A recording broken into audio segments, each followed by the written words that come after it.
type 2 diabetes. No, please go back. Go back 3 slides. Next one. Next one. Next one.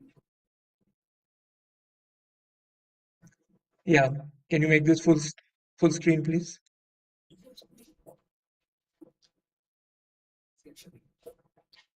Full screen. Okay, I just know the slide. I'll just tell it. So the thing is that type 2 diabetes is often associated with other complications. These include hypertension, hyperlipidemia, and these need to be tested right at the time of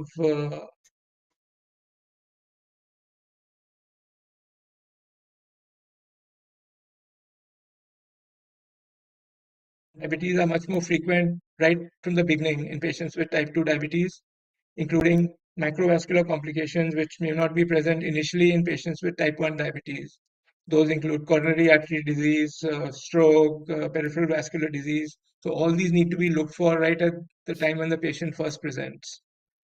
And uh, so when you screen the patient, you need to screen for all of these, and including also the weight and the BMI of the patient should be looked for, because many patients are obese. The management is quite standard. It includes appropriate nutrition and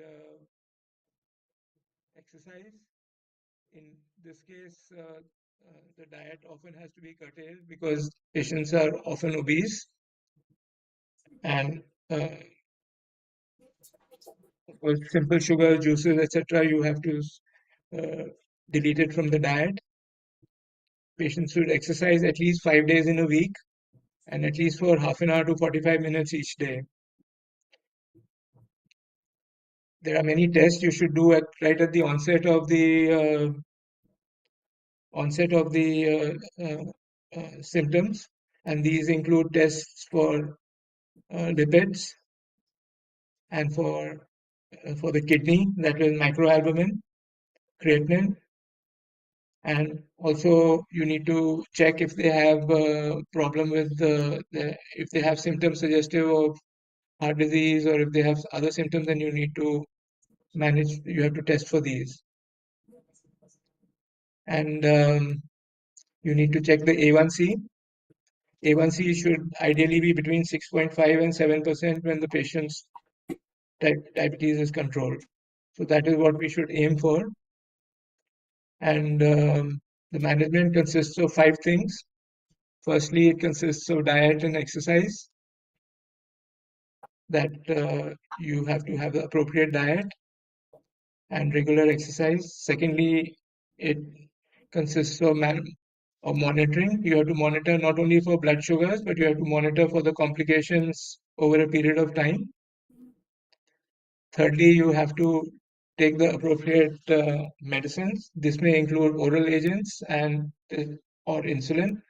And what you will start and whether you will use insulin first or you will use insulin only later, that really depends on the A1C of the patient. But normally now there are many options for oral hypoglycemic agents. So often we can hope that by giving more than one agent, we may be able to control blood sugars even when the A1C is 8%, 9%, like that. But usually if the A1C is more than 10% and you already tried some oral agents, then it is better to start insulin. And there are many different schemes to give insulin.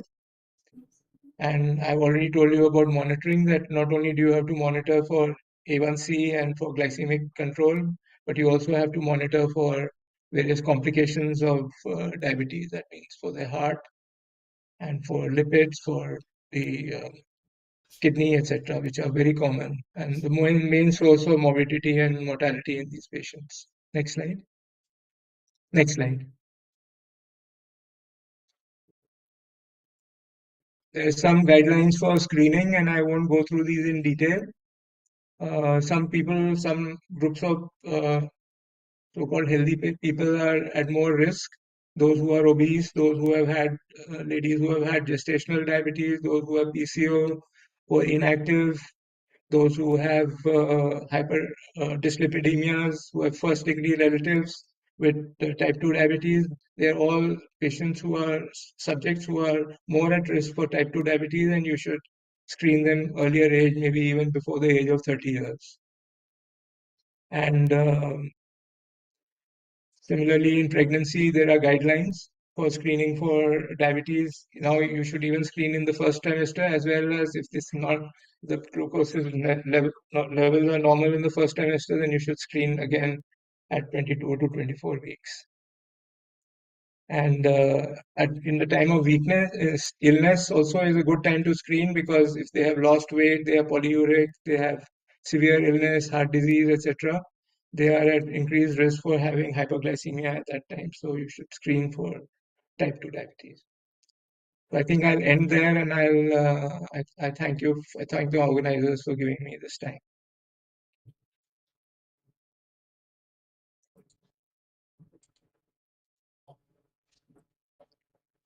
We can go to the next presentation. Thank you, sir. Yes, sir. Thank you, sir.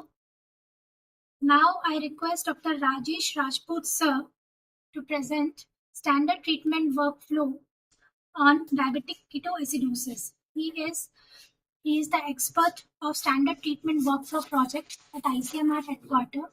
He is a former professor and HOD in the Department of Endocrinology, PGMIS, Rohtak. Welcome, sir. Thank you, Shraddha.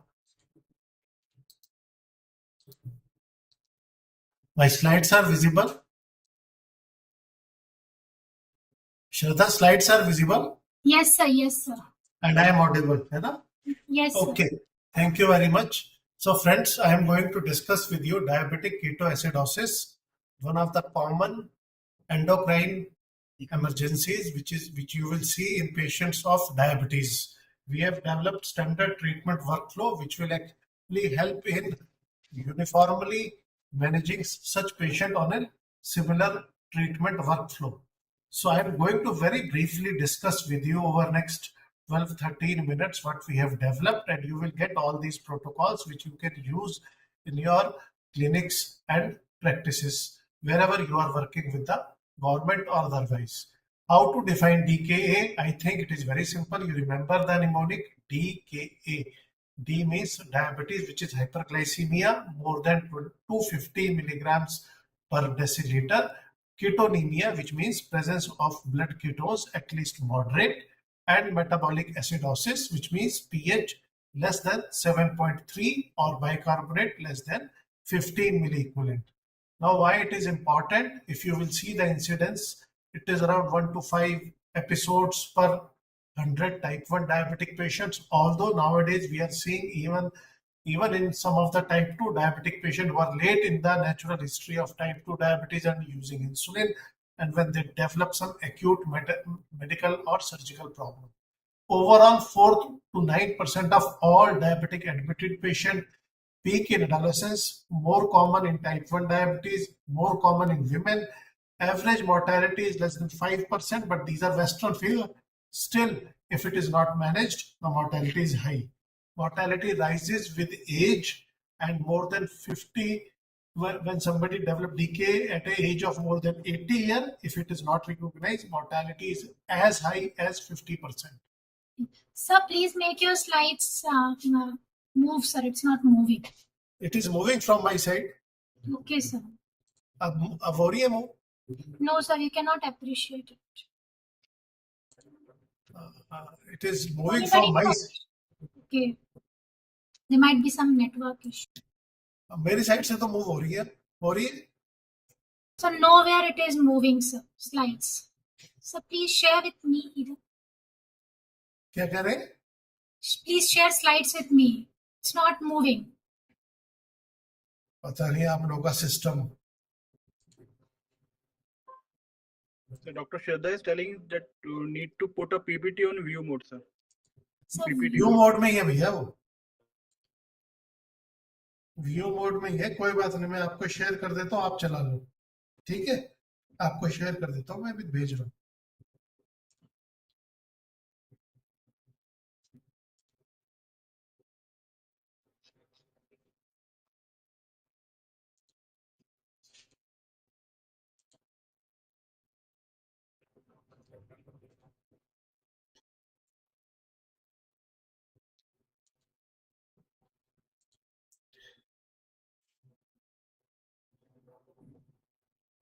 श्रद्धा, आपका एक बार मुझे WhatsApp पे hello कर देंगे, मैं आपको WhatsApp कर देता हूँ slides. Yes, sir.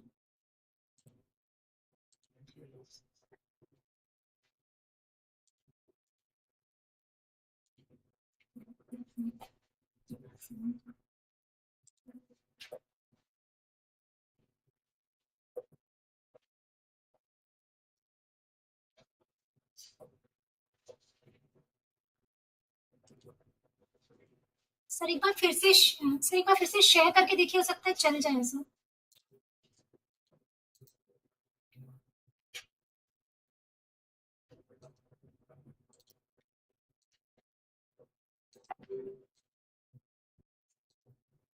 Sir please share हो गया।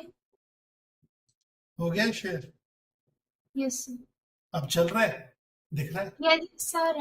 Yes sir, it is coming insulin deficiency, right sir? हाँ, उसके बाद आगे yes sir, next slide shift करिए। कर दी।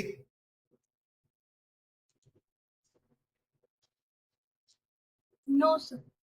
चलिए मैं शेयर कर रहा हूँ। प्रॉब्लम ये है कि ये आप लोगों का सिस्टम में ही कुछ इशू है, क्योंकि भेज दी मैंने श्रद्धा आपको यस। स्लाइड्स।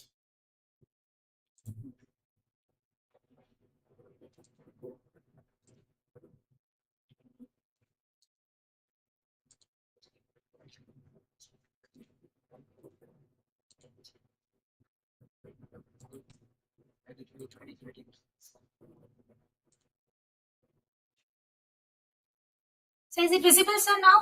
हाँ जी, मुझे तो दिख रही है। Is it visible to everybody now? इसको स्लाइड शो पे लगा दीजिए आप। Yes. It is now, sir, on slideshow. चलिए, Yes, Shraddha, it is now on the slide mode. Yes, Yes. viewable. so we will very briefly discuss about pathogenesis of DKA. DKA develop in an individual when there is absolute or relative insulin deficiency. Remember, insulin is most potent metabolic hormone of the body, anabolic hormone. It is pan-anabolic. Now, when there is an insulin deficiency, there will be hyperglycemia, which will result in osmotic diuresis, glucosuria. Glucose will start coming into the urine. Along with the glucose, water will be lost. Patient will have dehydration and electrolyte depletion. Next. When you have insulin deficiency, then there is a protein catabolism. Your muscle will break down. Amino acids are released. They are diverted to liver, where they undergo gluconeogenesis. Hyperglycemia will be exacerbated, and because of muscle breakdown, there will be weight loss. There is lipolysis, that is, fat in the adipose tissue is broken down into glycerol and fatty acid. Glycerol again will go to the liver, gluconeogenesis, and will exacerbate hyperglycemia. The free fatty acids are diverted to liver, where they undergo ketone formation. Initially, ketones are utilized by the body, but as body capacity to utilize ketones is overwhelmed, patient develop acidosis. And then ketosis also causes ketonuria, which will cause electrolyte depletion. So this is in brief about pathogenesis of DKA to make you understand. Next. Now we have developed STW for management of DKA.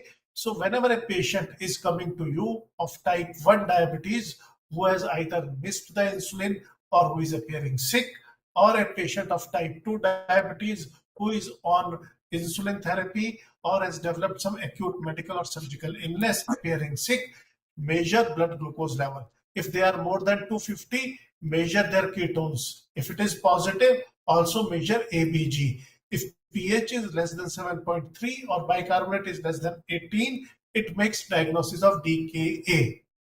Now, whenever you make a diagnosis of DKA, there is an initial workup which includes sending complete blood chemistry, blood culture, urine culture, X-ray chest to find out likely cause for DKA. Now, whenever you see a patient of DKA, assess the severity of DKA, whether it is mild, moderate, or severe. Now, this severity is based on 3 parameters: pH, bicarbonate, level of sensorium. If pH is between 7.25 to 7.3, Bicarbonate between 15 to 18 and patient is alert, it is mild. It means this patient can be managed even in your wards. When patient has a pH between 7 to 7.25, bicarbonate between 10 to 15 and mildly drowsy, this is a moderate DKA. While for severe DKA, pH is less than 7, bicarbonate is less than 10, and patient is either comatose or stuporous. Now, both these categories needs ICU admission. Now, apart from that, whenever you see a patient of DKA, the management include management of fluid, glucose by insulin, assessment of acidosis, and management of electrolyte. To easily remember, there is a mnemonic which I have coined A, B, C, D, E, F, which means AB stands for assess the need for bicarbonate. Right? CD, correct dysglycemia. E, electrolyte. F, fluids. Now always remember, fluid therapy has to be started immediately in all patients of DKA. They has to be given even before insulin therapy. It is very useful. So please do not give insulin initially and delay fluid. Instead, start patient on IV fluids immediately, and then insulin can be given even up to 1 hour after initiating your fluid therapy. Assess hydration status. For mild hydration, you may give 1 liter of normal saline in 1 hour. For patients who have moderate to severe dehydration, give 1 liter in 15 minutes, next 1 liter in 1 hour, followed by 250 to 500 ml per hour. But keep on assessing the need for fluid based on patient cardiovascular status. In young patient, cardiovascular status usually is normal, it is not a problem. But if you see an elderly patient with DKA, then be careful and assess their cardiovascular status. Now, after you have given a patient adequate amount of fluids within first hour, the next step is that you should give these individuals insulin therapy. Ideally, IV is the preferred route of insulin therapy in all patients of DKA.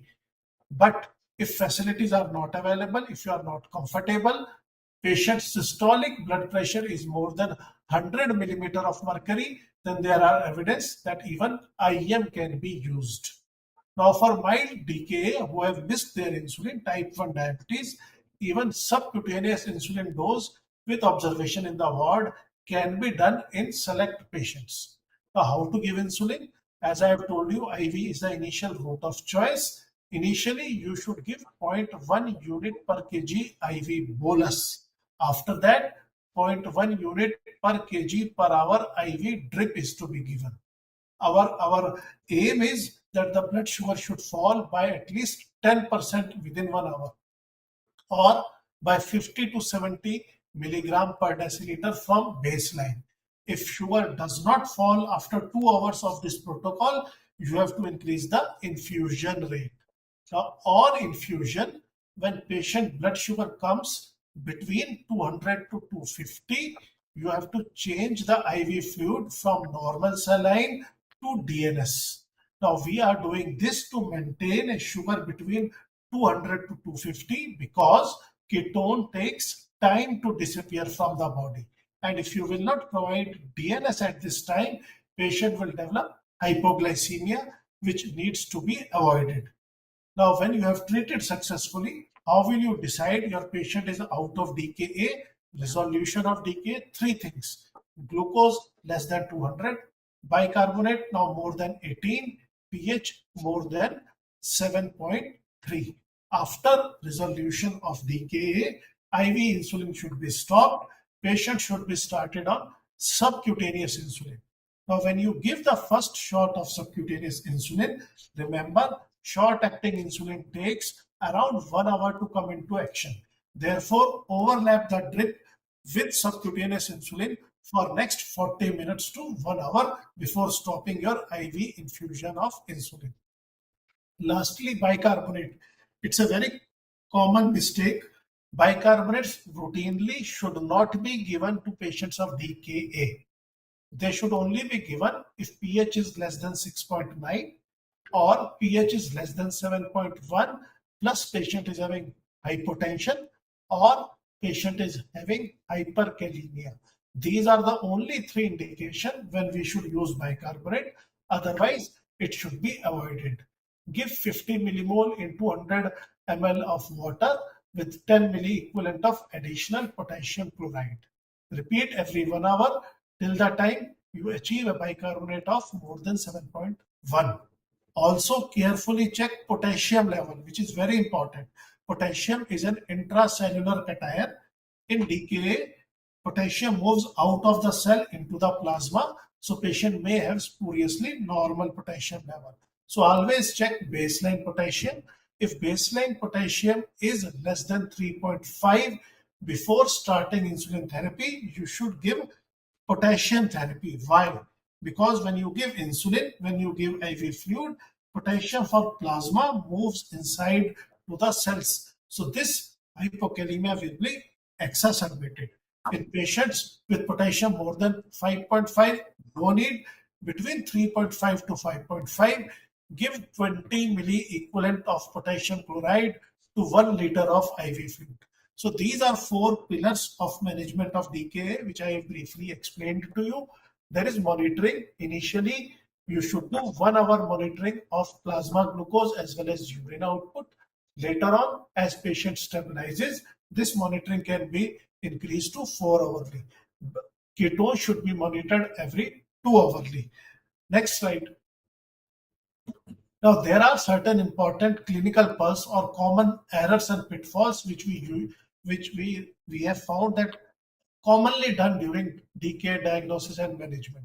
So I have just enumerated them. Number one, failure to start insulin therapy, particularly in elderly, and to start insulin therapy before IV fluid. I have stressed you, IV fluid should be given before insulin therapy. In elderly patient, because of undiagnosed cardiac disease, be careful when you are giving fluid therapy to such patients. Now, if your patient is in altered sensorium and you have calculated osmolarity, and if it is less than 320, then always look for alternate causes of altered sensorium. DKA patients are usually not having altered sensorium until and unless osmolarity increases to more than 320. And these, some of the causes I have mentioned, like hyponatremia, meningitis, rhinocerebral mucormycosis, cerebrovascular accident. There is also pseudo-hyponatremia. When glucose rises to more than 400, 500, patients develop pseudo-hyponatremia. So correct sodium by approximately 1.6 milliequivalent for 100 milligram of glucose above 100 milligram per deciliter. Potassium, I have already explained to you that we should be very carefully monitoring the potassium level. Now, serum creatinine may be falsely elevated because of elevated acetoacetate, which is a ketone bodies. Next. Now, total leukocyte count, we often believe when leukocyte count is more than 11,000, it means infection. No, in DKA, they may be high. So until and unless leukocyte count is more than 15,000, do not suspect that this rise is because of infection. You cannot use body temperature as a guide to infection because vasodilatation happens in DKA, which causes body to feel warm. Do not measure serum amylase level. They can be falsely elevated. If you're suspecting pancreatitis, measure lipase level. I have told you, in presence of insulin deficiency, fat breaks down in adipose tissue. So these patients may have false hypertriglyceridemia.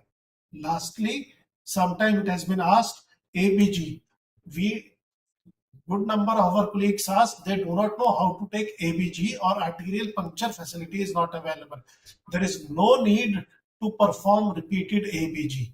Simply measuring pH on venous blood, normal blood sample which you are drawing, is suffice enough to guide treatment because the pH difference between arterial and venous in such cases is 0.03, which does not make much of the difference. Next. Next. Previous slide. Now, I have another very important precaution when you are treating successfully and if you're checking urinary ketone, initially, despite patient improving, ketosis may worsen sometime. This is because of conversion of beta hydroxybutyrate to acetoacetate. So therefore, if patient is improving clinically, your blood glucose is falling, okay, your pH is improving, but ketones are deteriorating, do not worry, they will improve. Regarding bicarbonate, I have told you, do not use them routinely, use only if pH is less than 6.9 or pH is less than 7.1 plus hypotension or hypokalemia. Rarely you may see DKA in patients who are pregnant, even with normal glucose level, that is known as euglycemic diabetic ketoacidosis.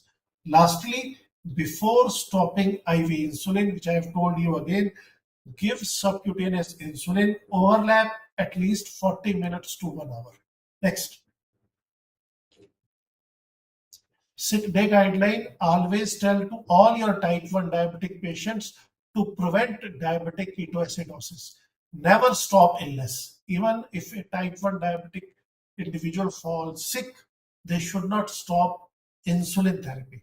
They should do frequent monitoring of blood glucose. If their random blood glucose is less than 200, continue normal dose of insulin with which they are taking between 200 to 250. Give extra 4 units. More than 250, come to the doctor, check for ketones, whether ketosis is precipitated or not. These are some of the general formulas which will help you in management of DKA. Next. And all this has been mentioned. Next. Last slide थी अशु, वो STF की। STF था इसमें last slide में। Yes sir, एसटीडब्ल्यू display इसी का STF था last slide. Yes sir, yes.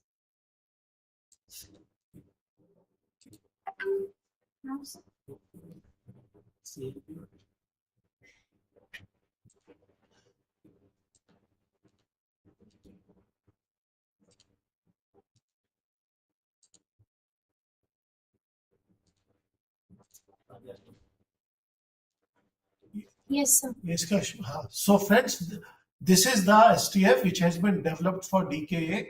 I have tried to very briefly discuss all these points which are mentioned in this STF, which will be provided to you. And I hope this is going to help you in streamlining the management of diabetic ketoacidosis. Thank you very much. Thank you, sir, for the wonderful presentation. Now I request Dr. Swasticharan, sir. He is Deputy Director Journal, NCT Director, EMR, Ministry of Health and Family Welfare, Government of India. We will speak about significance and importance of STWs in NP-NCD. So, greetings from the National Program for Prevention and Control of NCD, NP-NCD, to all the panel of experts we have here today, the state nodal officers NCD, the district nodal officers NCD, medical officers across the country who have joined, and of course, a few of the faculty members from the medical colleges. So, we welcome you. It has, I think we have had 2 sessions already, and this is regarding the standard treatment workflows which have been developed by ICMR, and just to put across a point to the state nodal officers that the standard treatment workflows, they ensure that we are able to impart standardized quality of care to help improve the patient outcomes, facilitate and of course support the monitoring and evaluation of the NP-NCD guidelines effectively at the grassroots level, and also efficient resource management and rapid implementation of health interventions. Few of the key advantages which the STWs for the SNOs we can think upon are something like apart from standardizing care across all facilities, it also helps us to provide a benchmark for appropriate treatment protocols thereby ensuring consistency and uniformity, and of course also ensuring patient safety as a part of. And another is the support to clinical decision making, which wherein it helps us to determine the various diagnostic tests and treatment options which are appropriate for the patients attending the clinics. Apart from this, we have evidenced, these have been developed by panel of national renowned experts across the country, and we have few of them here in this dissemination webinar. So it is a framework for evidence-based practice, and also helps us to reduce risk of medical errors, encourages continuous improvement to adherence of clinical standards, and of course audits. With NCDs accounting for approximately 63% of all deaths in India and their prevalence rapidly rising, it is therefore important as a part for the district hospitals, PSCs and CSCs across the country to scale up screening, early detection, and of course robust management strategies with appropriate referral mechanisms and continuum of care, so as to ultimately reduce the morbidity, mortality, and financial burden on families in the health system. So with this, we are thankful to the team of ICMR led by Dr. Ashoo Grover, Madam, Scientist G, Head Delivery Research, for shaping up this, and we continue to look forward for your support. Thank you. Thank you, sir. Now I request Dr. Shubhankar Chaudhary, sir. He is a professor and HOD, former professor and HOD in Department of Endocrinology, IGPMER, Kolkata. He will speak about standard treatment workflow for fragility fractures.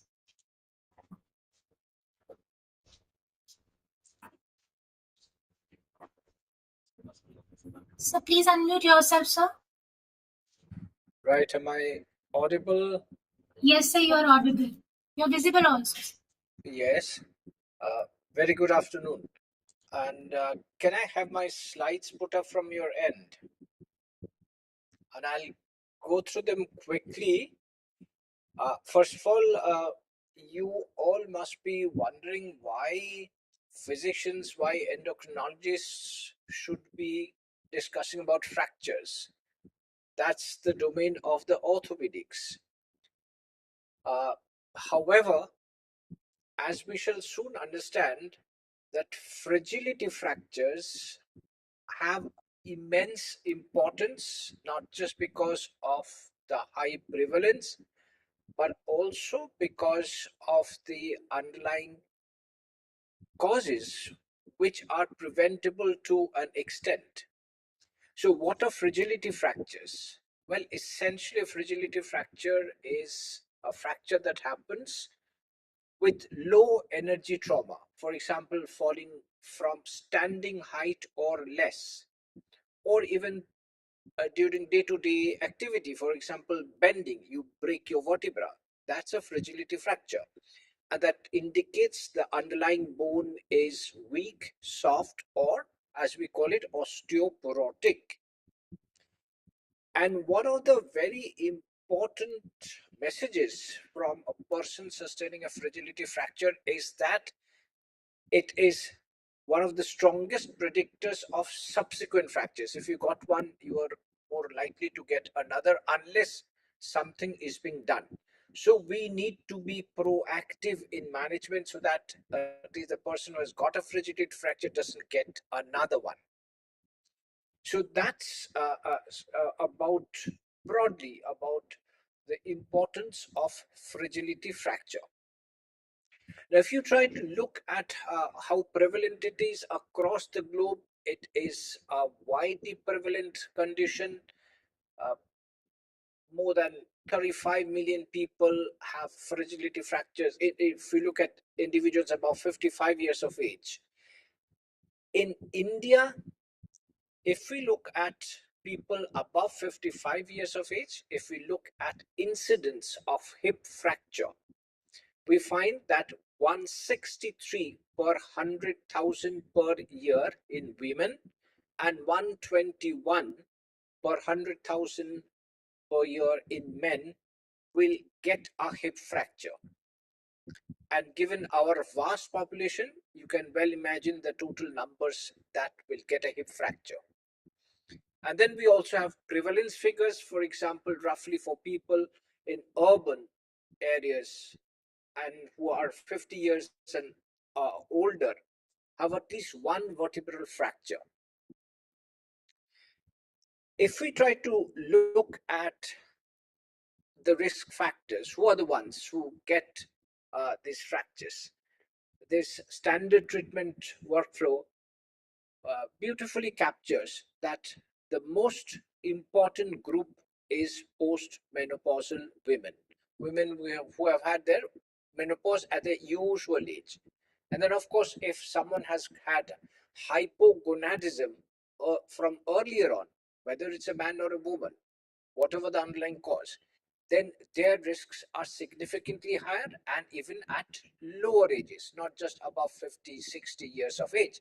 Even at 30, one can get a fragility fracture. Then there are a number of conditions which would lead to a weak bone, either because of various drugs. For example, glucocorticoids are the most incriminated. Someone who has been on steroids for long.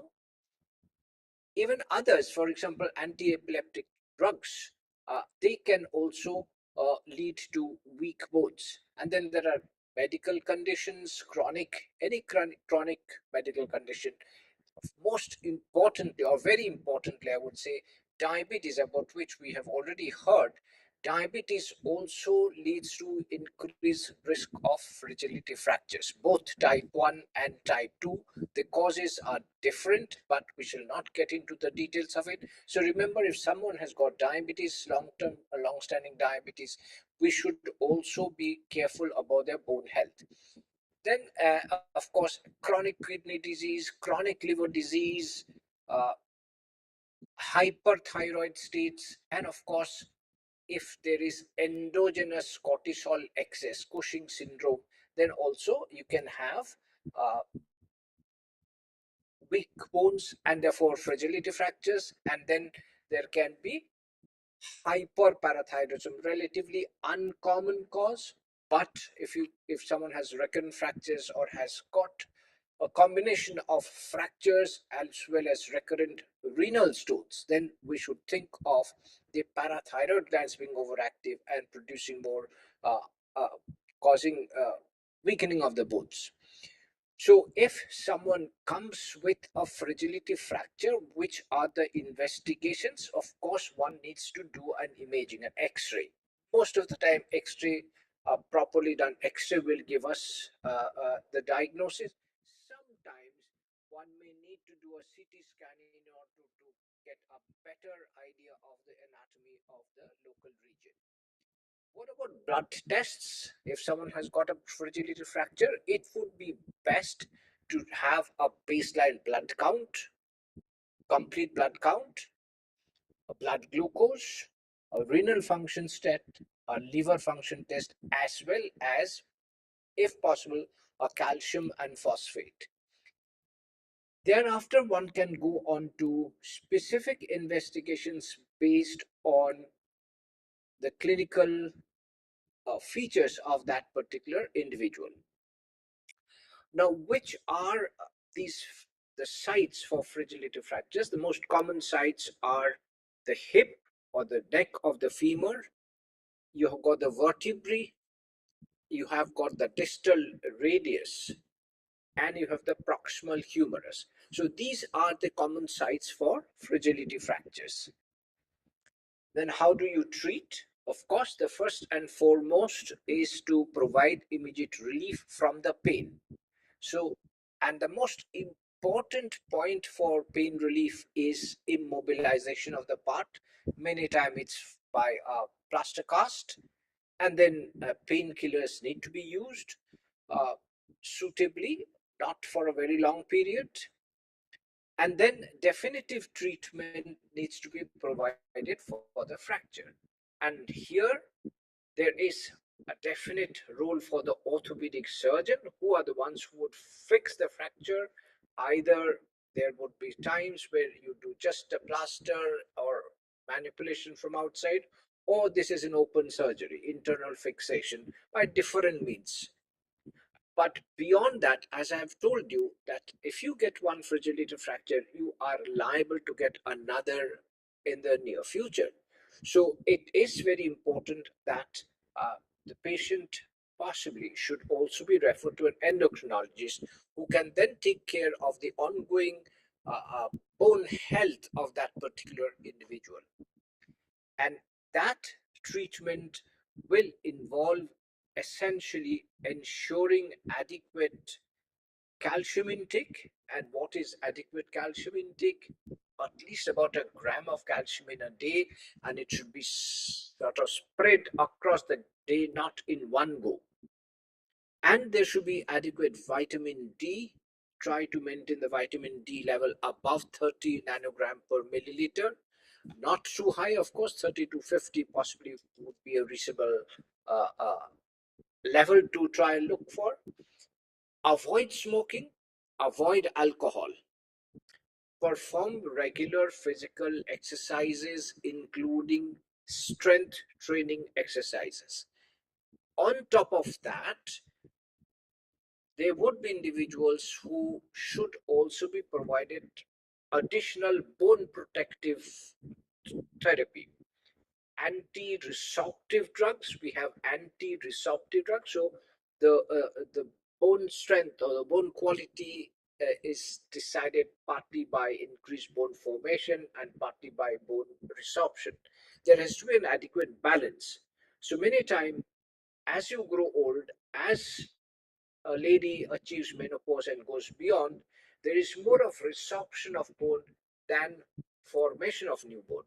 So these medications could be either anti-resorptives, and the best known as anti-resorptives so far are the bisphosphonates. Zoledronic acid is one which can be given once a year intravenously injection. There can be oral bisphosphonates also, and there can be also others like denosumab,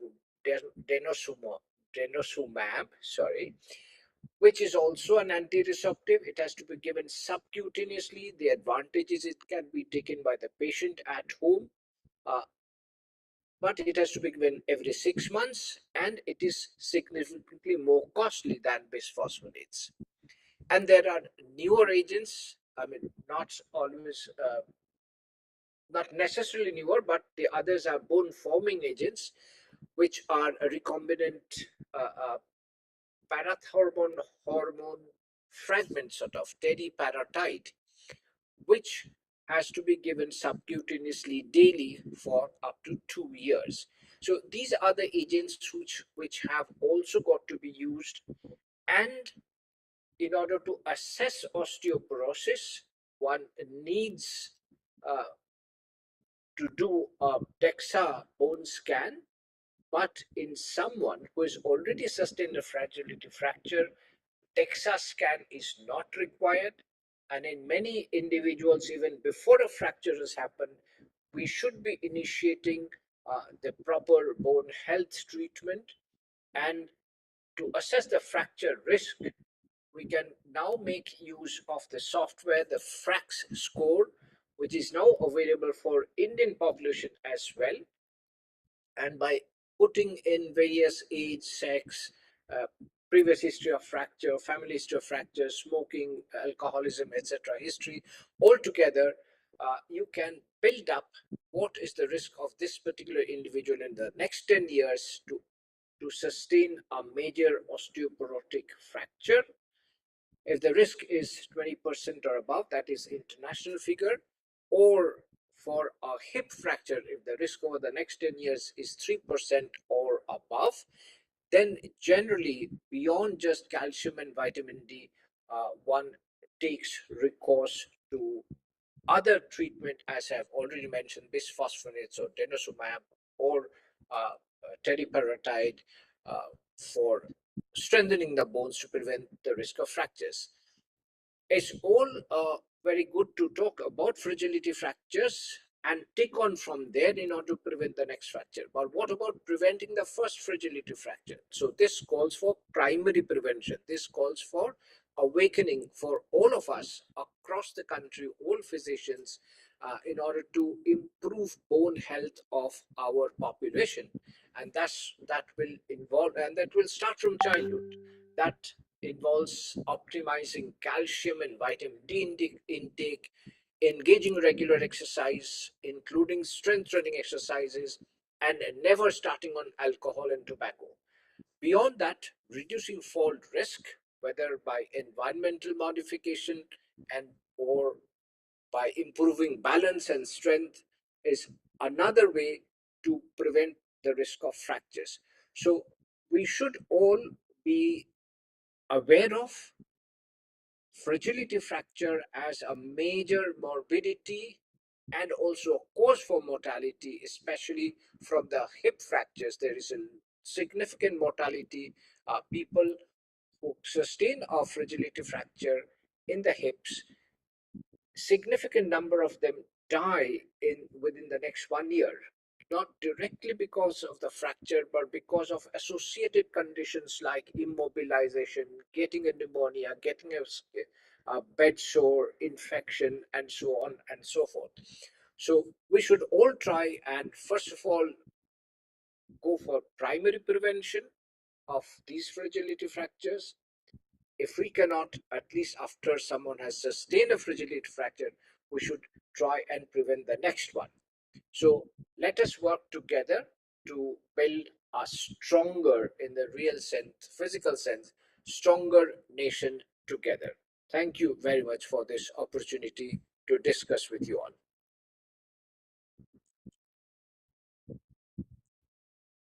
Thank you, sir.